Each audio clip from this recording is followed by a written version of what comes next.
Daang-daang trabaho ang inilapit sa mga aplikante sa ginanap na bayanihan para sa balikbayang manggagawa, National Reintegration Network and Job Fair sa Baguio City.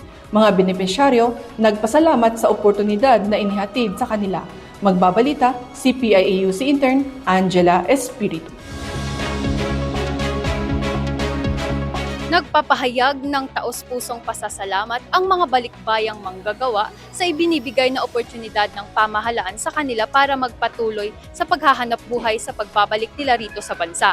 Daang-daang trabaho ang pagbibigay sa kanila sa bayanihan para sa balikbayang manggagawa, National Reintegration Network and Job Fair dito sa Baguio Convention and Cultural Center. Alinsunod sa utos ni Pangulong Ferdinand Marcos Jr. na matulungan ng bawat OFWs. Naging daan ang aktibidad na ito upang mag-alok ng mga lokal at overseas employment options sa mga OFW na umuwi ng bansa. Yung family ko. Kasi medyo mahirap ngayon sa Pilipinas. Tapos marami akong pinapaaral. Nagpapasalamat kami at nagbigay sila ng ganitong oportunidad para sa amin. Binigyang diin naman ni Department of Migrant Workers Undersecretary Bernard P. Olalia na layunin ng programa na iparamdam sa mga OFW at kanilang pamilya ang buong suporta ng gobyerno sa bawat bahagi ng kanilang migration cycle, katuwang ang iba't ibang ahensya.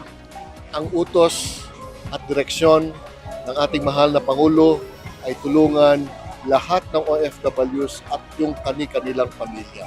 Yun ang kahalagahan ng programa ito upang iparamdam na sa lahat ng paglalakbay ng OFWs in the whole migration cycle, katuwang po ninyo, nasa likod po ninyo ang gobyerno. At sa aming mandato bilang pangunahing nag-aalaga sa OFWs at bilang tinawag na tahanan sa government ng OFWs, naririto kami para magbigay ng buong serbisyo. Nag-identify tayo kanina ng mga beneficiaries, nag-award tayo ng L4 beneficiaries, yung Action Fund. Ito po yung nagbibigay tulong sa legal, financial, at saka medical na kung saan kung kayo entitled, makakahingi po kayo ng tulong mula sa Department of Health. Kasabay ng job fair ay iba't ibang government interventions na naglalayong matulungan ang mga OFW na makapagsimula muli at magkaroon ng sustainableng mapagkukunan ng kabuhayan. Ang National Reintegration Network and Job Fair ay flagship reintegration initiative ng pamahalaan para sa mga itinuturing na bagong bayani. Bukod sa job fair, ilapit din ng mga benepisyaryo ang iba't ibang serbisyo mula sa ibang pang ahensya ng pamahalaan at partner organizations. Mula rito sa Baguio City, ako po si PIAUC intern Angela Espiritu para sa PIA News Cordillera.